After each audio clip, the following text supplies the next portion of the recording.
Hey, I love therapy, and in fact, I've been going to therapy since I was around 6 years old. Though I talk about therapy a lot and may interview some therapists on the show on occasion, nothing that is said in this podcast should be considered a replacement for therapy. If you are struggling, I urge you to please seek guidance from a therapist because you are absolutely worth it.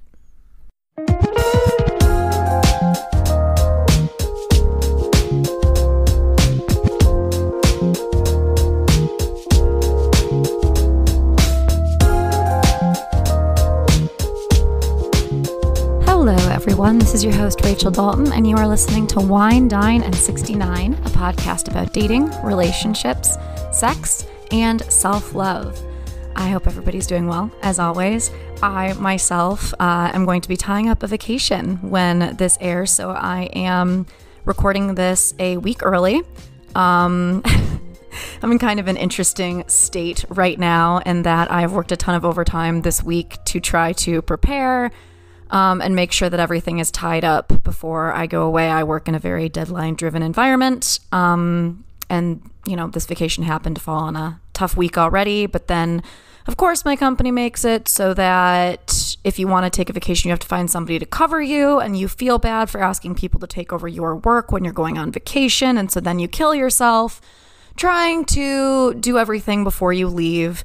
And then the entire time that you're on vacation, you worry the entire time about what you're going to come back to. And then you are stressed out as hell the week following, making it so that you barely want to go on vacation in the first place. But I digress. I do hope that this vacation will be very fulfilling. I am going to be seeing my family. I have not seen my brother in almost a year, and I haven't seen my other brother and my parents in 6 months since Christmas. So I'm very much looking forward to it. And that is why I am recording this episode ahead of time so that I get to have no worries, carefree, except for aforementioned anxiety about work. Okay. Before we get into it, I have a confession to make. And that confession is that I, much to my chagrin, watched The Bachelorette. I never really was into the series, the TV show, the franchise, as they say. But at the end of 2020, my friend Mary made me watch, and I was hooked immediately. And I'm not sure what it is about the Bachelor franchise, Bachelor Nation. I have a suspicion, and here is what it is. So you know how like young adult books and young adult movies are so raw? It's just everything is very at the surface because it's the first time that these people are feeling these really intense emotions. You know, when you've been through falling in love or a breakup or, some sort of heartbreak later in life, you're a little bit hardened to it. I mean, it's still obviously going to hurt.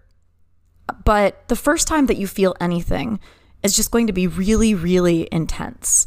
And I kind of feel that way about The Bachelor and The Bachelorette because you are taking these people and you are condensing like an entire relationship into just a couple of months, which is insanity.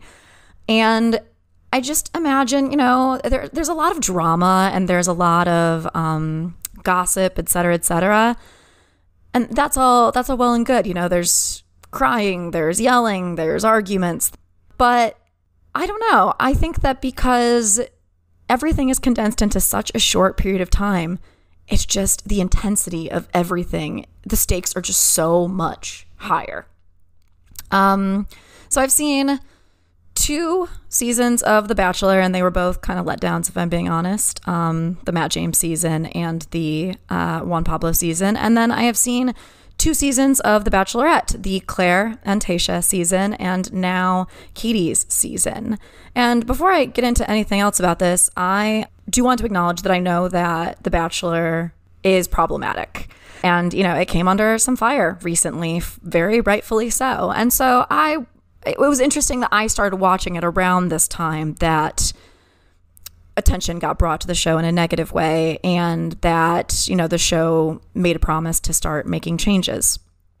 And okay, so here are my thoughts. And this kind of has more to do with the current Bachelorette Katie than it has to do with the entire franchise. But I do think that Katie is an excellent pick for the Bachelorette in this current climate.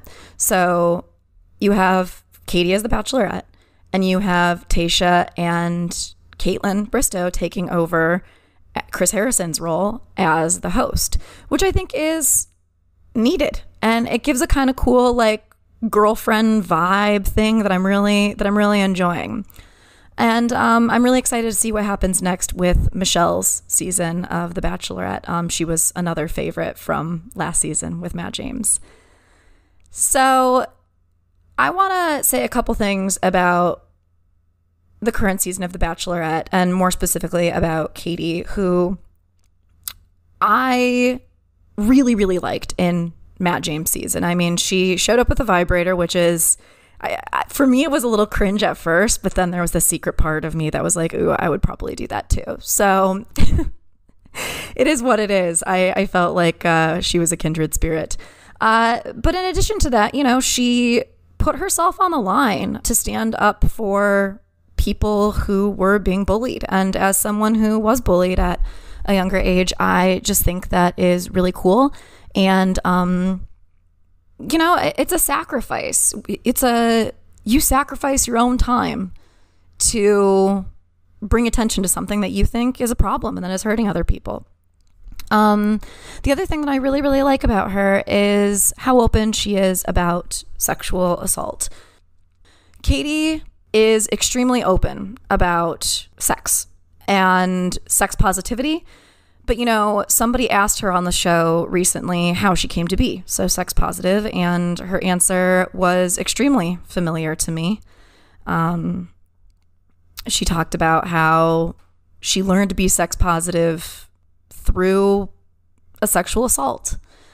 And not only did she come forward and say that and share her story and be vulnerable and ask others to be vulnerable too, she created an entire Facebook group called CALM, C-A-L-M, Creating a Lovely Masterpiece.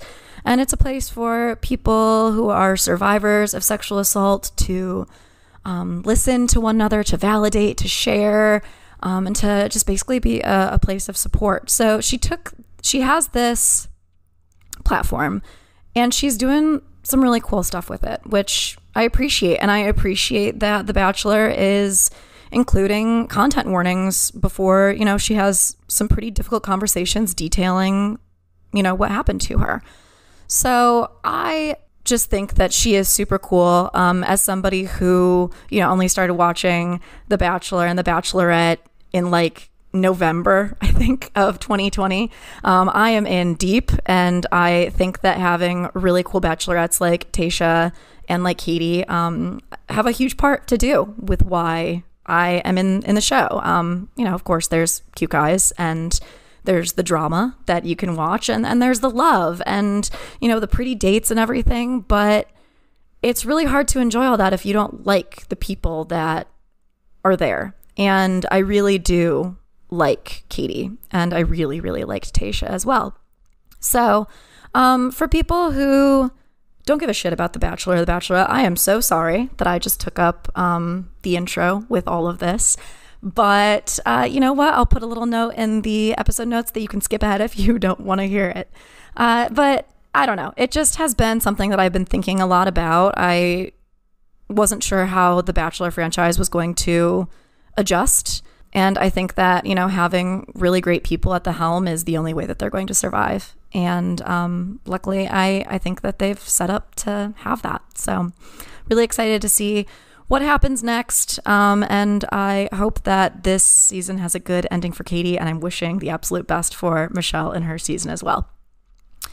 And with that, I want to just really quickly, I know we've talked about this before, but I want to provide the resource, the information for RAINN, the Rape, Abuse, and Incest National Network.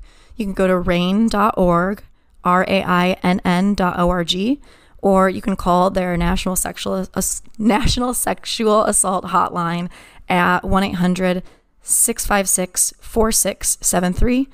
They're available 24 hours a day. And just if you are going through something, please know that you don't need to go through it alone. Okay, everyone. That was a little bit of a tangent of an intro, but I'm really hyped up on caffeine, so that's just how it's going to be. I have a really great conversation with my guest today, Toni Dupree.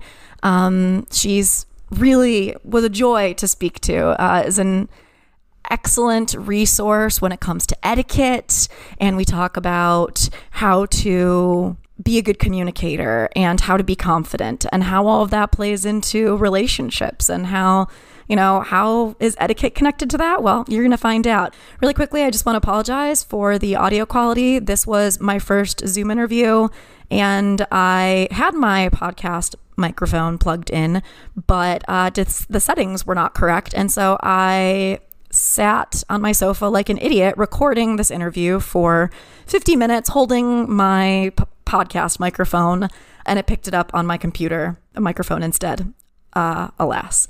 So not the best quality on my end. Unfortunately, totally my fault. I'm getting much better. I think there's going to be like one more episode coming later this fall that is going to have some not great audio quality, but you know what? I'm learning and I have all of my settings correct now. So we should be good to go going forward.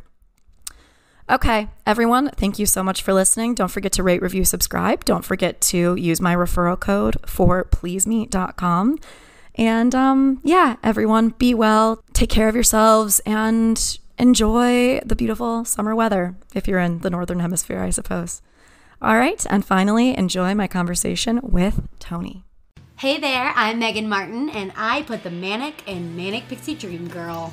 And I'm Janelle Megan, and I'm a self-proclaimed Bond girl, and I make every conversation way too deep. We're both professional actors, producers, and models. Cause and Creation is a podcast where we talk about all things creative, including interviewing other awesome artists that are breaking new ground.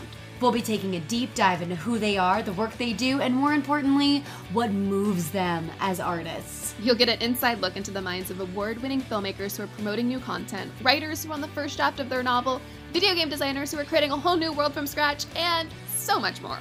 If you want to get to know creative, or just want to get to know us, come hang out with us at Cause and Creation every other Thursday. Cue the applause.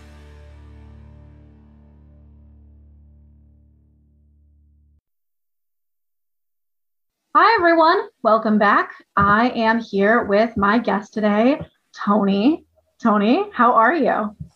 I'm doing well. What about yourself? I'm doing pretty good. It's spring where I am, so I feel like I just have a new lease on life, if you will. I do understand that it's spring here in Houston too, and although it's kind of windy, and I thought it rained for a bit early this morning, but the sun is shining. It's a nice day, so hey, yeah. No, because we had a freeze like 3 weeks ago, so you know. Yes. Things are changing very quickly here in the US. Yes, they are. So Toni, you are the CEO and founder of Dupree Academy, which is an etiquette and finishing school. Yes. Why don't you tell me a little bit about that, a little bit about your work in etiquette, and kind of how it leads into what we're going to talk about today. So what I do, it's a hodgepodge of everything good behavior inspired. So yes, I am an etiquette coach, and I own an etiquette coaching and corporate civility training business. And what that means is, as under the etiquette umbrella, I do everything from dining etiquette, social graces, to how you're presenting your best self, appearance. And on the other side is business etiquette. There is dining etiquette, but business dining etiquette, which is a little different. It's a little more involved. And I do professional development workshops as well as professional and social development workshops for kids who have behavior issues. I do behavior classes like modifications. I do parenting workshops. You see, it's a hodgepodge of everything. Yeah. Yeah, it's a lot of things. And Yes. I think that people have a kind of idea about etiquette school. When I think about etiquette school, I think about my grandma took me to this like finishing school class that was sponsored by, do you remember the American Girl dolls? No, that's a cute name though. Yeah, it was like the thing of the 90s where there were these different dolls from different periods of history. And there were books that went along with them. So you had the Victorian doll, you had the Native American doll who lived in the time period before the Europeans came over and let's say settled. Of course. And then you have Addie, who was the doll that was escaping the enslaved South. You had Kit and Molly. There were a ton of different dolls. But anyway, I went to this one that was about Samantha, who was the Victorian doll. And we went to this finishing school where we balanced books on our head to create good posture. Right. We were taught about how to drink tea correctly. So like how spot on is that? Well, so I grew up in Miss Johnson. Her name was Mildred Johnson's Charm and Etiquette Academy. And from age 5 all the way to, what was it, about 18 or something like that? Yeah, I think it was like 17 or 18, like that. And we did balance books on our head as well. We didn't have the dolls. That's kind of interesting though. Yeah. But pretty much we did tea, and actually there's a store, I don't know, you guys could have a Tiffany's there in Philadelphia. Yeah, they had etiquette classes. We took our dining etiquette classes at Tiffany's. And so the cool. lady, I'll never forget her. Her name was Ann. She had worked at Tiffany's for years and years. And we went there every year. And we did a tea party and a little, dining etiquette lesson. It was great. I mean, it was what I grew up used to. So I never got bored with it. Sure. Now, today is a different day. I don't know that the kids today have time for that, but we have to make it a little interesting today. Nobody wanted to walk around with like 3 books on their head today. I have horrible posture. I could definitely use that. Still today? Yeah, I because do. I think you think you have horrible posture, but other people looking at you probably don't think that. I'm looking at your picture here, and you were nicely posed on your picture. Thanks. That's a professionally done photo that you're looking at. My boyfriend corrects my posture all the time. He's like, Rachel, and he'll like grab my shoulders and pull them back. Oh my goodness. Really, really awful.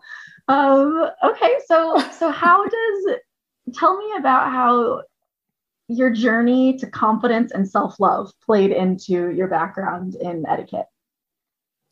Okay, so I'm glad you brought that up, because I have been hearing a lot of people, hearing and reading a lot of posts on social media about self-love and loving yourself and you're enough and I was thinking, I've never had an issue with that.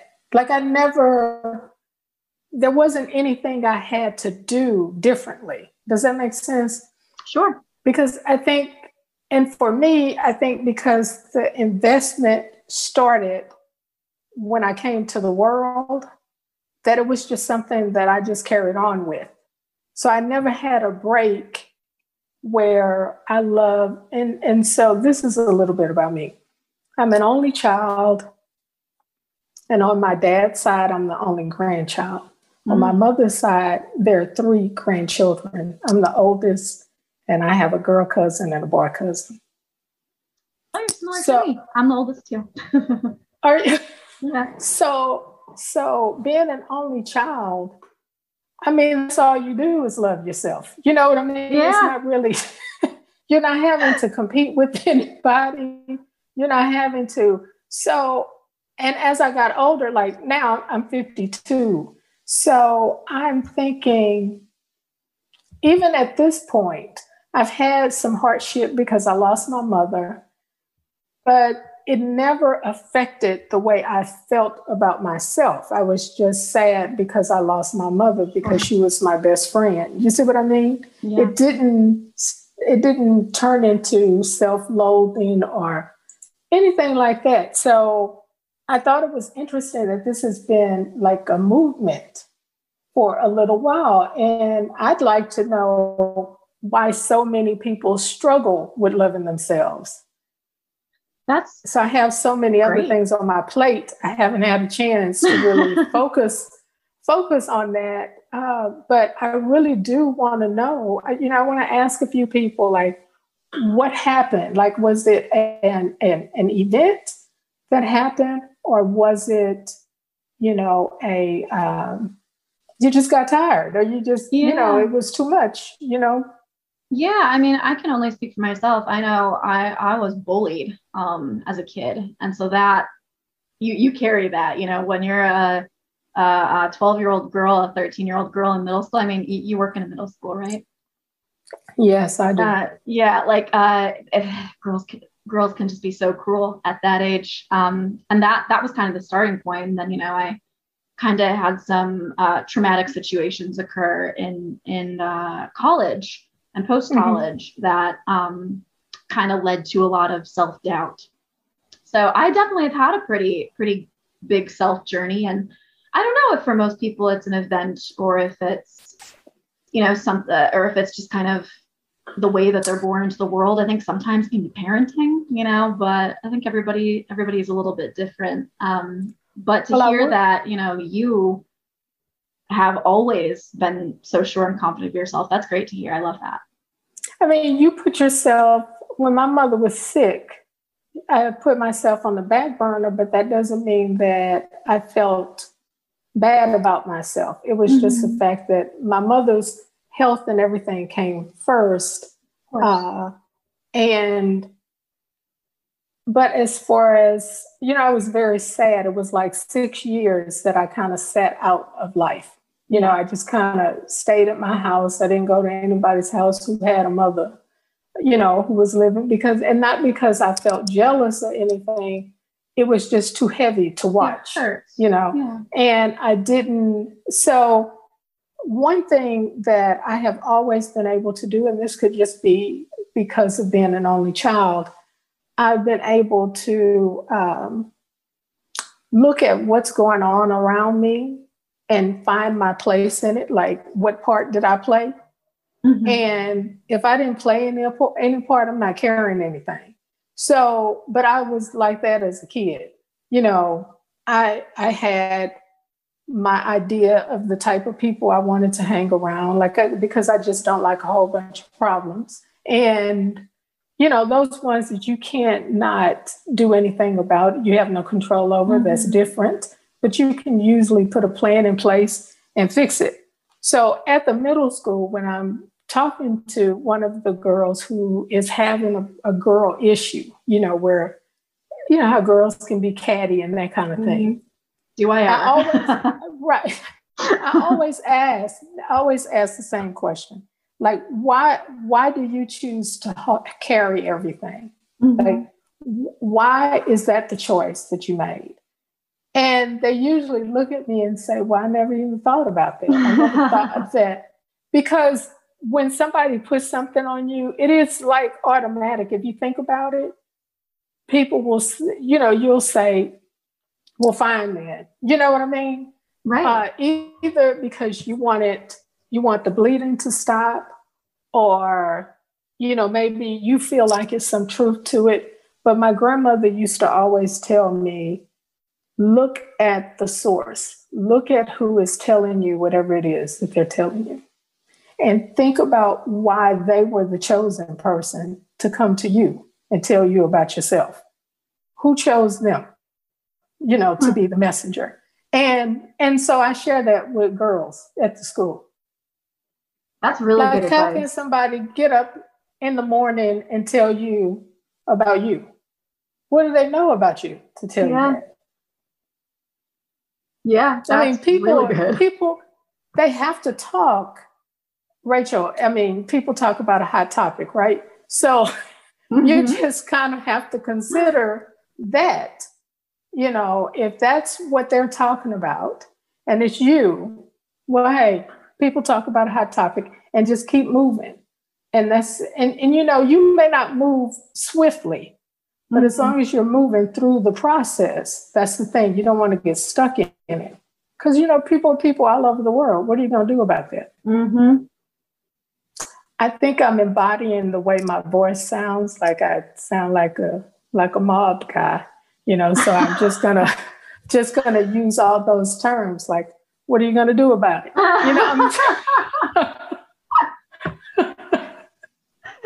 I forgot to tell you, I do have such a crazy sense of humor. I'm sorry. No, I love it. I want the humor. I want, you're spitting truths. And I feel like I'm almost getting some like free therapy right now because you're saying things. And I'm like, yes. I mean, but it is something, it's a nice reminder to have. We already know that the person who's talking to us knows absolutely nothing about us if they're being so critical. Because if they did, they would know that there is not a woman alive that wants somebody coming in their face being critical 24 hours a day. So if they knew anything about you, they would know that. So since they don't know that, they don't have any right or any credibility to come get in your face and tell you anything about yourself. That's amazing. And that's kind of how you have to reason it. Isn't it so simple? It sounds simple. It does. It's but harder, you just got to get your head around it. Yeah, you got to get your head around it because usually we're mad and thinking, the nerve, who do you think you are? We got to do all that. And then once you get over that, you say, well, why was I even listening to that in the first place? Yeah, that's when it's your stuff. You know what I mean? The fact that you were listening to it, it could have been that they hit on something that you were already believing. And so all you got to figure out is why were you believing that about yourself, and take them out of the equation. Yeah. Well, on that note, I guess, what is confidence and how does etiquette play into confidence? So this is how etiquette plays into confidence. The more you know, let's take dining etiquette. Sure. When you know how to use everything on the table, you're more confident sitting at that table. If you don't know what to do in a dining setting, you're looking all around, you don't look like you belong in that space. Confidence is the knowing and being. It is the embodiment of what you know. So if you know, let's say, calculus, and you got to go to the board and do a problem, you're confident because you know that. You can go to the board. If you don't, you're going to be like me, taking baby steps to go to the board and trying to remember, or go through your phone and find some math app. But if you know it, you are more present in that moment. And that's what confidence is about, having a presence. It is about being involved in the situation. You're not just there. You didn't just exist in the process. You are there, you're participating, and you're present. Confidence is a being. It is a knowing. And you are self-assured about your being and what you know. Yeah, that makes a ton of sense to me. That's a really succinct answer to my question, actually. The more you know, the better you'll feel, right? Yeah, you feel it and you can be it. And people trust you when you can embody those things, because everybody can talk a great game. I'm not sure everybody can, but a lot of people do. Because people want to look like they know things. Today, you can just go through the internet. You don't have to read the paper or pick up a book if you don't want to. You just listen to enough interviews or you listen to enough news stories, and you can hold a conversation about anything political today. Ooh, yeah, and that's a heavy topic too because of how fraught it all is. Right. Well, if someone asks you, write an essay on some of this propaganda that you're spitting out, well, that's a whole nother story. You're not so confident about that because you got all your information off the internet. Mm-hmm. So it's kind of hard to be, you can show it and prove it when you're confident. And then even if you don't know it, confidence has been able to say you don't. That's true. I am a person, I don't aspire to know everything. I don't want to be a jack of all trades and then you're a master of none. I don't want to be a person like that. But things that I know, I want to know that and have the person comfortable to trust that I am giving them the best information so they can make an informed decision. Definitely. Yep, that makes a ton of sense to me.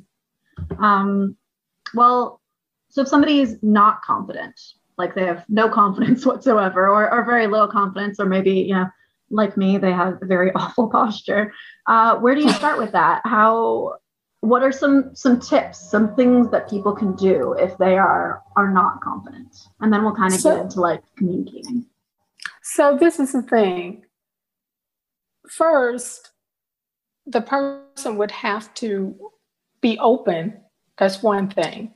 And 9 times out of 10, if you're not confident, the other person will have to probe for information to get there. Mm-hmm. So if it's about posture, I would probably ask, when are you your most comfortable? And then, so let's do it. Let's do it with you. Okay. When are you your most comfortable? I'm my most comfortable either when I'm maybe like walking through nature or sitting on the couch watching TV with my boyfriend. Okay. What are you usually wearing? Very comfortable clothing. Okay. So then that is what you will do in order to fix your posture. And let me tell you why I say that. So when you're with your boyfriend and you're comfortable, but you're still feeling like a woman and you're with your boyfriend and you're, cozy, right? Mm-hmm. So whatever that is that you're wearing, whatever that look is, that's the look that you want to have and embody that wherever you are, because that's going to remind you of your confidence. Mm-hmm. Because your boyfriend, you said he adjusts your posture, right? He does. Okay. So when you're shopping, let's say you have some function that you're going to, and it could just be a dinner. It could be, something like that. Well, you shop or you choose clothing with him in mind. And that reminds you for your posture, because that's important to him, which makes that important to you. Uh-huh. So it's associating things. So the thing is, those things that are going to trigger best practice in you, that's what you want to do. Because sometimes we have months and days to work with people, but sometimes you only have 2 hours to get it done. I have to use what you're going to relate to for you to remember that and do it all the time. Otherwise, you're going to be like, that Tanya Dupree doesn't know what she's talking about. I spent 2 hours with her and I still can't sit up straight. So if I related to something that's relatable to you and also makes you smile, then why wouldn't you remember that? Yeah, it's all about associations, is what you're saying. Yeah, I mean, a lot of things, can be, but then sometimes we need a little more time, Right. But for something like that, and I just use that because anybody who's listening to your show who is struggling with their posture or something simple, cosmetic, that's what I like to call it, then they can associate it with something else and fix it themselves. Because let me tell you this, I enjoy what I do to the fullest. It is the most favorite thing that I do. This whole working with people and seeing them blossom into something great, because I help them do what they wanted to do. Okay.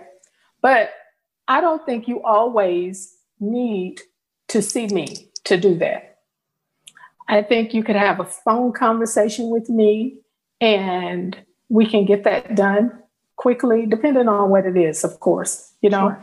And then because this is not a stick up, so I'm not in the business of charging people for things that it's not really necessary, that it could be things that they're just not thinking of, where if I'm on the phone with you 5 minutes to tell you something, what we just did, you could tell that wouldn't take that long, right? Because you could see that, and you have clothes in your closet that your boyfriend likes, that you like to wear when you're with him. So you can just use that idea when you're going shopping, right? That would take less than 5 minutes. The most of the conversation is going to be us girl talking, okay? I am not going to break your bank account for that. I just like to make people think. I like to provoke thought in people, because we're so busy, we're doing everything. I think about this every day because it's my business, of course. But most people who want to be better, they're not thinking about it every day. So yeah, absolutely. There are people walking around who are not self-reflective, who aren't always striving. I feel like that's one of the things, and all the people that I have in my life that they have in common is they're always looking for the next thing that they can do to be a better version of themselves. Right. And now let me correct this. Now it's not that I don't charge people. I just will not, it will not be unnecessary charging. You see? Okay. Sure. Yeah, I understand that. Yeah, because I don't want people to say, "Oh, Tony's free." No, if you have talent, you've got to charge for the service. That's how it works. You as much as you may want to give everything away out of the goodness of your heart. But that one thing, that was a quick tip, and people could get that and use that. It's the same thing like when you're eating dinner with sometimes people get very comfortable when they're around people they love.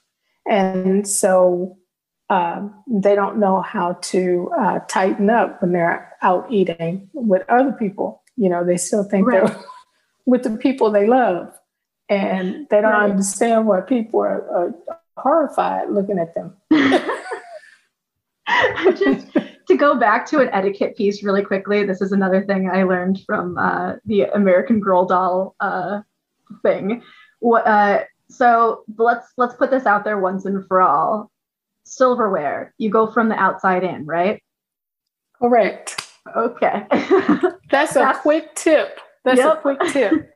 Yes, I give that when I do dining etiquette lessons. I'm like, I'm going to tell you this because you may not remember anything I say, but you're going to remember that. Yep, you start from the outside. Everybody remembers that. Yes, the one thing that we need to keep in mind whenever I go to a fancy restaurant, I'm like, yes, salad fork outside, soup fork outside. Good. So you are kind of, you started with the etiquette, and, with the etiquette comes the confidence piece, but you're kind of moving into a relationship area with your business. Talk to me about that. So I really should have my publicist on here because she should be talking about that. No, we were talking and she says because my thought process behind my business is etiquette is everything. It is how you interact professionally, socially, and personally. How you think about. So I wrote this book straight up from the teacup. It's in my Amazon cart. Oh, well, thank you. the thing is, it is about how we engage and how we communicate in tough situations as well as loving situations and professional situations. Thinking about who you are, who you want to be, and how to get that all together. That's what the book is about. Mm-hmm. So it is more relationship-like, because I talk about friendships and different things of that nature. So how that started is I have a feeling of how we talk to each other. It is like nails on the chalkboard to me, because we're so casual and take things for granted of the people who love us and the people who admire us or the people who enjoy spending time with us. We are so regular and careless about those relationships. And this is the other thing. I hate when you are leaving a situation, you get so much more love than you ever got while you were in the situation. And I see it as well as I hear about it. I mean, I'm a girl, we talk about things, and you wonder what is so hard about showing that person in the process. You had nothing but air and opportunity the whole time you were dating the person. And then they say, okay, this is not working for me. And then you hear, oh, but I love you. Why you gotta leave me? Yes.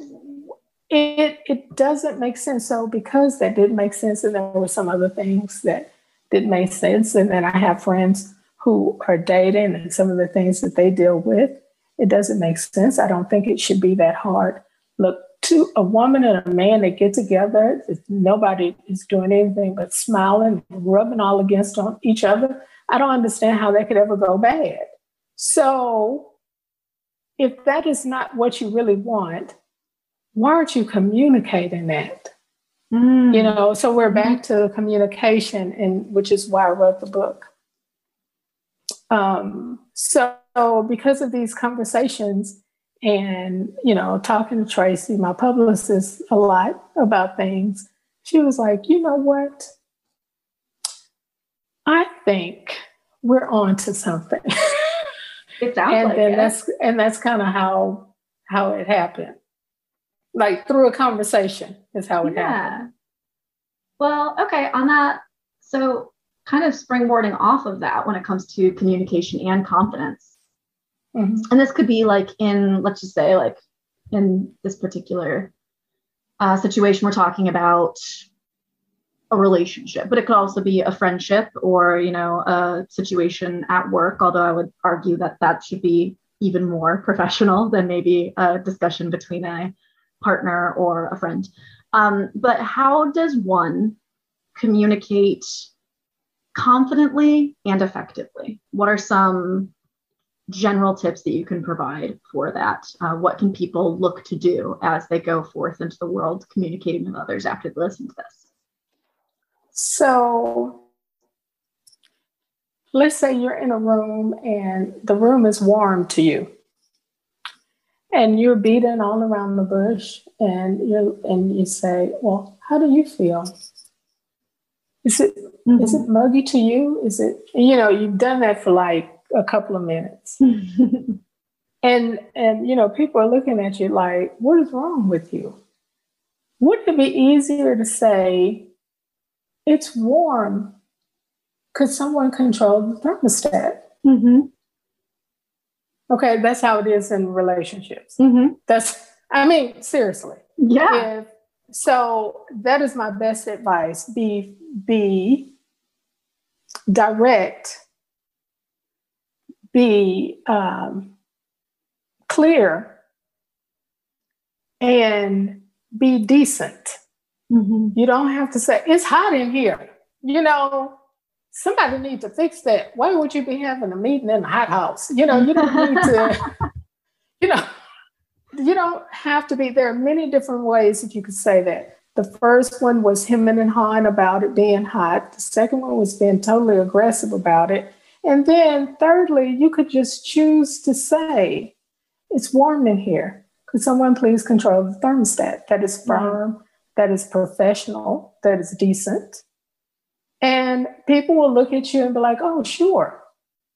I mean, think about it. There have been times I've been in places where I didn't really know how to speak to the people. Like it could have been someone who looked kind of grumpy.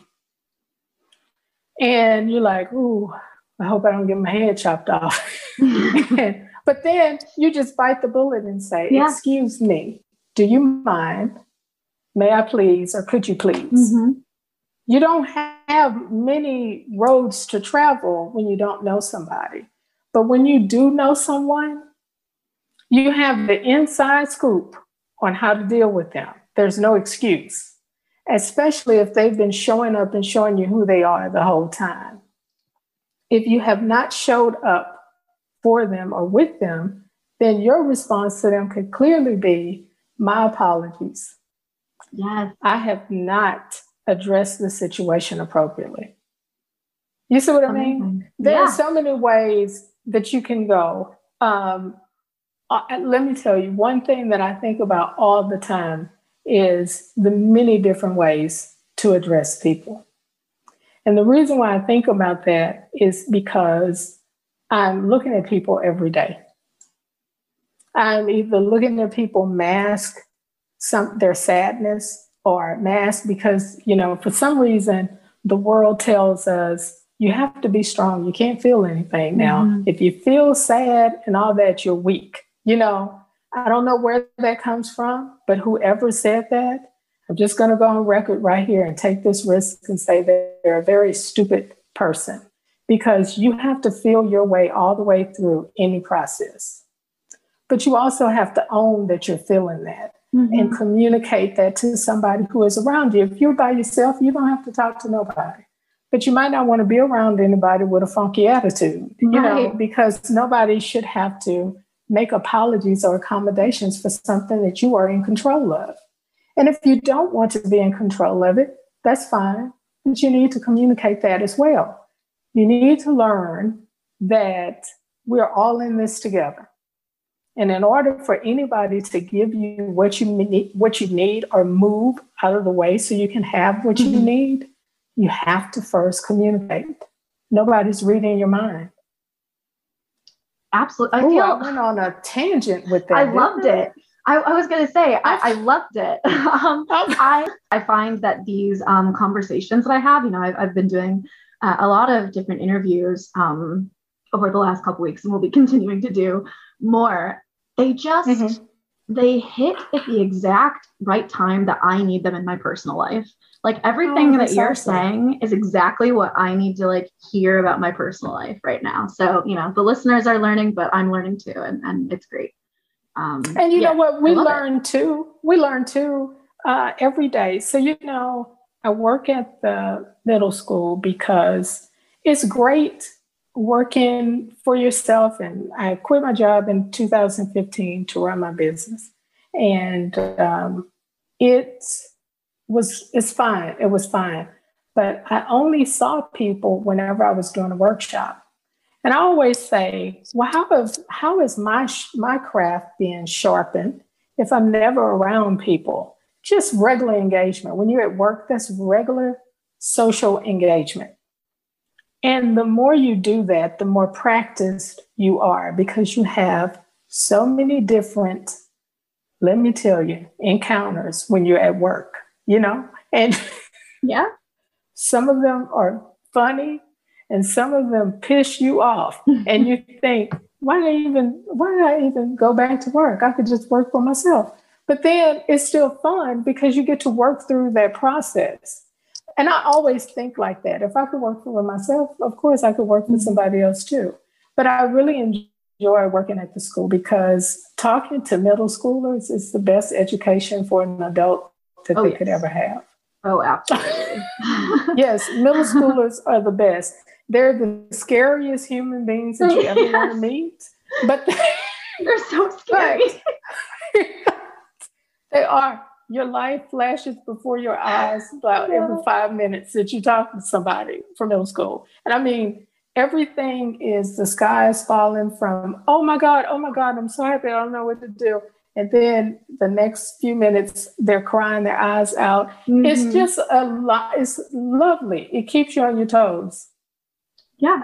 I mean, they're at the age where the thing that I've always loved about that age, and that I, honestly still appreciate about young adult literature, which I have a very special place in my heart for, is that they're feeling everything so intensely. Like everything is a level 100. Yes, nothing is a 30. I love it. They're so passionate. I love it. Yes, and this whole COVID thing with the middle schoolers and just listening to them is, they're so present for everything. Like they're here for everything. And you think, my God, was I that alert when I was a middle schooler? Mm-hmm. Because these kids are great in the sense that of what you said, that they feel everything and they feel all the way through it. Mm-hmm. Like you don't have to tell them, like nobody's trying to be super strong. You know what I mean? They're really figuring that out. Yeah, that's something. I'm a millennial, but I really appreciate that about the generation below me, Gen Z. It's just really a beautiful thing, because I was like that when I was a kid, and some of my peers were not, and I felt like such an outsider just because I did feel everything that intensely. Well, I have a joke that I'm 52 going on millennial. I like it. Yeah, only because some younger people used to say that and joke about it. But you have to be innovative in your own way. That means that you're always thinking of a master plan, like something that is just awesome and that takes whatever you're doing to the next level and effortlessly. So that's one reason why I love this work, because it just gets better and better. It helps people get better and better. I get better and better, and it's God's work. That's what I like. It's God's work. You're doing what He wants us to do for everybody. Absolutely. You mentioned in tips for communication, you said, and I love this: be direct, be clear, be decent. Right. And I struggle with this a lot, so I'm asking this for myself and all of the other people who are people pleasers out there.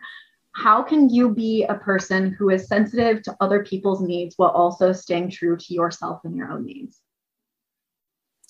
So you have to know what you want from whatever situation. That's probably my problem, is that I'm so wrapped up in what all of the possibilities are based on what other people's needs are, that I'm not just thinking about, at the end of the day, what is it that I want? So that's at the beginning of the day, that you know what you want. Mm-hmm. So this is the saying that I have: I am not trying to be nothing in this world. I'm already who I want to be. I'm just getting better at that. I love that. So I'm not going to, like I work at this middle school, and this is just a great example. I didn't go for money. I went for what I could give. Mm-hmm. Through giving, I was going to receive whatever I needed. I already knew that. Okay. So I don't go in writing my own script whenever I go somewhere, but this is my issue. When I do walk in somewhere, it is your place. You should tell me what the expectation is. You see what I mean? I'm a little disappointed when I can't get that, when I got to feel it. So think about in relationships. I believe this on everything I love. And I don't know how many people say this, but I believe that whenever you encounter someone, in the first 5 minutes, you know how you see them. That's the nicest way I could say that. Sure. But do you know what I mean when I say that? Yes. Okay, perfect.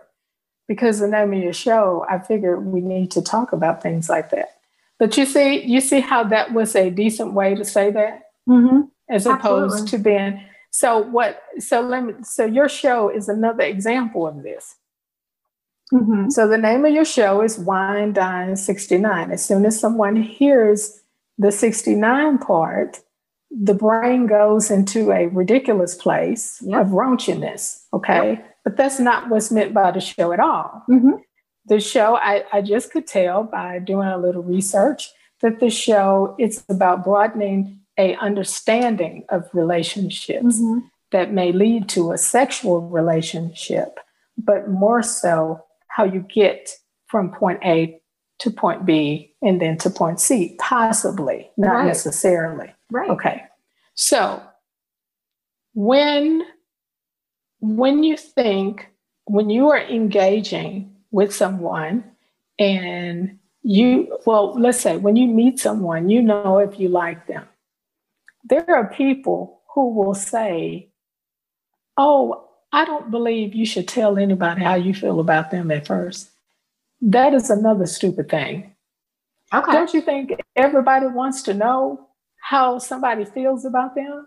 This is how I feel. If I want to know how somebody feels about me, I figure they would want to know how I feel about them too. And if they don't, I might be with the wrong person. Sure. If you're with somebody who says, oh, I don't really care about how you feel about me, I just know what I want to do with you. Right. Why are you dealing? There are people like that. There are people like that. And these people are in friendships as well as love ships. It is. So I believe how you do this is first have in mind what you want. If you are within your 5 minutes with someone and you say, I think I really would like to exchange phone numbers. You see, that's not too much. No.